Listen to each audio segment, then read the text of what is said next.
பீகார் சட்டமன்றத்துக்கான தேர்தல் நவம்பர் 6 மற்றும் 11 ஆகிய தேதிகளில் 2 கட்டங்களாக நடைபெறும் என தேர்தல் ஆணையம் அறிவித்துள்ளது. 2 கட்ட தேர்தலிலும் பதிவான வாக்குகள் நவம்பர் 14ஆம் தேதி எண்ணப்பட்டு முடிவுகள் அறிவிக்கப்பட உள்ளன. முதற்கட்ட தேர்தலுக்கான வேட்புமனு தாக்கல் கடந்த 10ஆம் தேதி தொடங்கிய நிலையில் இன்றுடன் நிறைவடைய உள்ளது.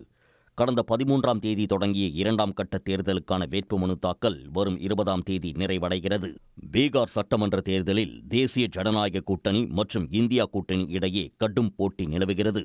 தேசிய ஜனநாயக கூட்டணியை பொறுத்தவரை நிதிஷ்குமாரின் ஐக்கிய ஜனதாதளம் மற்றும் பாஜக கட்சிகள் தலா 101 தொகுதிகளிலும், லோக் ஜனசக்தி கட்சி 29 தொகுதிகளிலும், இந்துஸ்தான் அவாம் மோர்ச்சா மற்றும் ராஷ்டிரிய லோக் மோர்ச்சா கட்சிகள் தலா 6 தொகுதிகளிலும் போட்டியிடுகின்றன.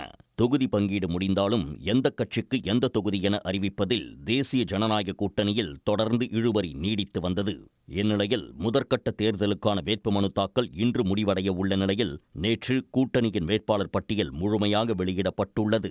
இருப்பினும் அதிருப்தியாளர்கள் சுயேட்சையாக களமிறங்க திட்டமிட்டுள்ளதால் தேசிய ஜனநாயக கூட்டணியில் நெருக்கடி ஏற்பட்டுள்ளது.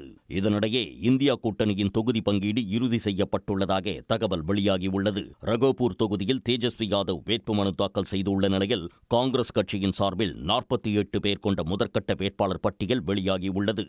பீகார் மாநில காங்கிரஸ் தலைவர் ராஜேஷ் ராம் குதும்பா தொகுதியிலும், காங்கிரஸ் சட்டமன்ற கட்சித் தலைவர் ஷகீல் அகமது கட்வா தொகுதியிலும் போட்டியிடுவார்கள் என அறிவிக்கப்பட்டுள்ளது. இருப்பினும் பிற கூட்டணி கட்சிகளின் வேட்பாளர் பட்டியல் வெளியாகாததால் குழப்பம் நீடிக்கிறது.